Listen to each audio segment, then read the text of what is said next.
Hi hello friends, welcome to our channel. இன்றைக்கி நம்ம பார்க்க போகிற ரெசிபி என்னென்னு பார்த்தீங்கன்னா, முள்ளங்கி வச்சு குருமா தான் பண்ண போகிறேன். அதுக்கு ஃபஸ்ட்டு நம்ம கடாயை ஆன் பண்ணிக்கலாம். கடாயில் கொஞ்சமாக எண்ணெய் ஊற்றிக்கலாம். கடாய் சூடானோன்னு கொஞ்சம் போல் எண்ணெய் ஊற்றிக்கலாம். இது மட்டன் குழம்பு மாதிரி இருக்கும், ரொம்ப டேஸ்ட்டாக இருக்கும். அதனால் கொஞ்சம் எண்ணெய் அதிகமாக சேர்த்துருக்கேன். இதுக்கு நான் எடுத்து வச்சுருக்கிறது என்னென்னு பார்த்தீங்கன்னா, தாளிக்கிறதுக்கு 4 பட்டை, கொஞ்சமாக கல்பாசி, ஒரு கிராம்பு, ஏலக்காய், அப்புறம் 1 ஸ்பூனு சீரகம், 1 ஸ்பூன் சோம்பு, சும்மா ஒரு 5 மிளகு, கொஞ்சம் போல் கருவேப்பிலை எடுத்து வச்சுருக்கேன். அப்புறம் முள்ளங்கி, தக்காளி, இஞ்சி, தக்காளியை தனியாக இந்த சைடில் மிக்சியில் அரைச்சி வச்சுருக்கேன்.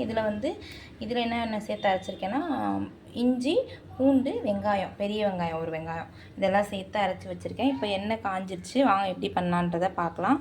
எண்ணெய் நல்லா சூடானோன்னா நம்ம எடுத்து வச்சுருக்க அந்த ஹோல் கரம் மசாலாஸையும் இதில் ஆட் பண்ணிடலாம். இதை ஆட் பண்ணி அது பொரிய விட்டுக்கலாம். நல்லா பொரிஞ்சிட்ருக்கு. இப்போ நம்ம எடுத்து வச்ச இந்த கருவேப்பிலையை ஆட் பண்ணிக்கலாம்.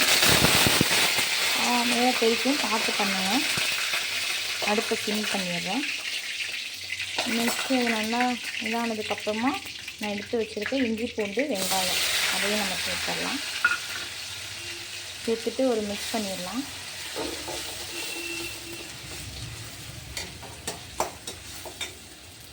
இது கொஞ்சம் நேரம் நல்லா செவந்து வெந்து வரட்டும். அதுக்கப்புறம் வெயிட் பண்ணுங்கள். பாருங்கள் ஃப்ரெண்ட்ஸ், இது நல்லா கலர் தேங்காய் வந்துருச்சு. இந்த ஸ்டேஜில் நம்ம பீட் பண்ணி வச்ச தக்காளியை ஆட் பண்ணிக்கலாம். தக்காளியும் சேர்த்து நல்லா மிக்ஸ் பண்ணிக்கலாம்.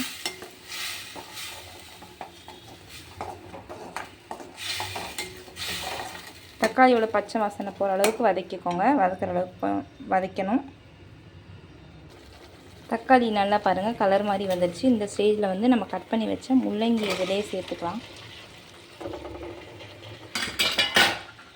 எல்லா முள்ளங்கி இதிலே சேர்த்து நல்லா முள்ளங்கியோட பச்சை ஸ்மெல் போகிற அளவுக்கு நல்லா வதக்கிக்கலாம் கொஞ்சம் நேரம். முள்ளங்கி நீர் காயின்றனால அதில் கொஞ்சம் தண்ணி வரும். அதனால் அந்த தண்ணியிலே கொஞ்சம் நேரம் வேகட்டும். நம்ம கொஞ்சம் நேரம் இதை சும்மா ஒரு செகண்ட் இதை வதக்கிட்டு அதுக்கப்புறம் இதில் நம்ம மசாலாஸ் ஆட் பண்ணலாம். காய் வதங்கிட்டு இருக்கப்பே கொஞ்சம் போல் கல்லுப்பு சேர்த்துக்கலாம். சேர்த்து ஒரு மிக்ஸ் பண்ணிக்கலாம். நெக்ஸ்ட்டு நம்ம இதோட மசாலாஸ்லாம் ஆட் பண்ணிக்கலாம். 1.5 ஸ்பூன் மல்லித்தூள் சேர்த்துக்கலாம்.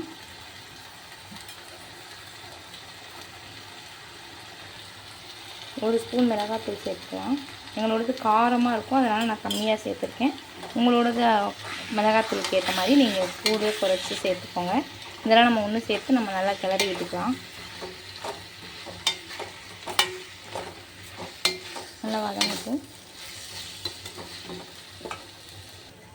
மசாலாஸ்லாம் கருகாமல் நம்ம பார்த்து வதக்கணும். அப்போ தான் இந்த குழம்போட வாசம் நல்லாயிருக்கும். இல்லைன்னா உங்களுக்கு குழம்போட ஸ்மெல் ஒரு மாதிரி வேறு மாதிரி ஆயிரும். இது மசாலாஸ் நல்லா வதங்கிடுச்சு, அதோட பச்சை வாசனை நல்லா போயிடுச்சு.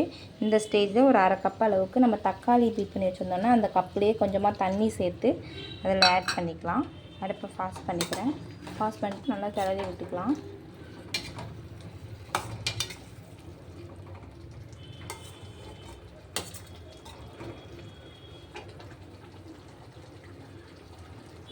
நல்லா கொதிக்குது, கொஞ்சம் நேரம் கொதிக்க விட்டுக்கலாம். இதே குழம்புக்கு தேவையான தண்ணி நம்ம மிக்ஸ் பண்ணிக்கலாம். நல்லா மசாலாஸ்லாம் சுற்றி இருக்குன்னா அதெல்லாம் நல்லா உள்ளே வச்சு சேர்த்து ஊற்றிக்கலாம். கன்சிஸ்டன்சியை பார்த்துக்கணும். நமக்கு தேவையான அளவுக்கு எவ்வளோ தண்ணி வேணுமோ அந்த மாதிரி சேர்த்துக்கலாம். இந்த தண்ணி எனக்கு இன்னும் கொஞ்சம் தண்ணி ஊற்றினா நல்லாயிருக்கும்னு நினைக்கிறேன். கொஞ்சம் ஆட் பண்ணிக்கிறேன்.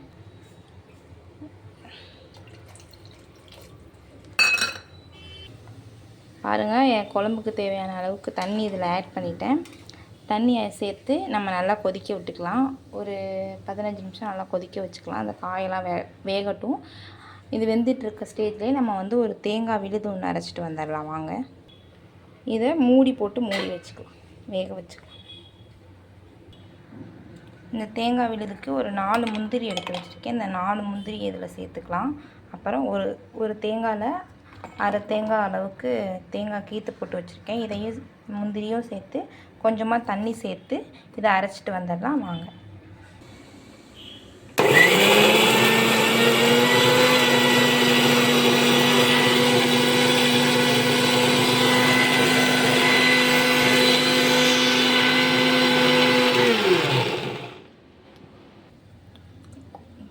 அரைச்சிட்டு வந்தாச்சு. தேங்காய் வந்து இந்த அளவுக்கு நல்லா நைஸாக அரைச்சிக்கோங்க. அப்போ தான் நல்லாயிருக்கும். குழம்புல போடுறப்ப திப்பி திப்பியாக தெரியாமல் இருக்கும். குழம்பு நல்லா கொதிஞ்சிட்ருக்கதை பார்க்கலாம். இந்த மெதுவாக எடுத்து பார்க்கலாம். குழம்பு பாருங்கள் நல்லா கொதிஞ்சிட்ருக்கு. தெரியுதா?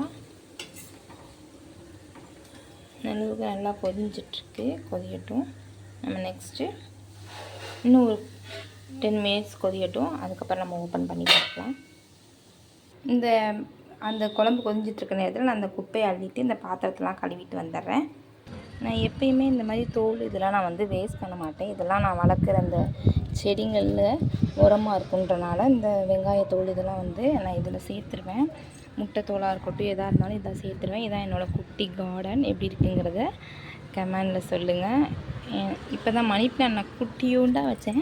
இந்த 4 இருக்குன்னா இது மட்டும்தான் நான் வச்சேன். இது ஃபுல்லாக மணி பிளான்ட் நல்லா அழகாக வளர்ந்துட்டு வருது.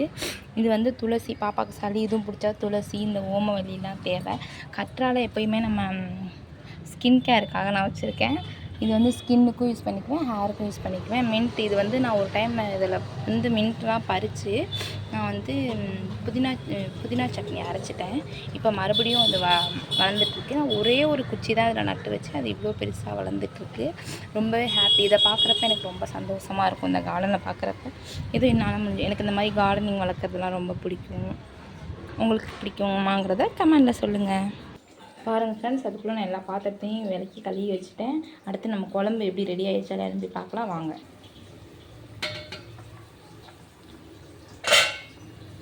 நல்லா குழம்பு சுண்டி வெந்திருக்கு. காய் வெந்திருக்கான்னு பார்க்கணும்.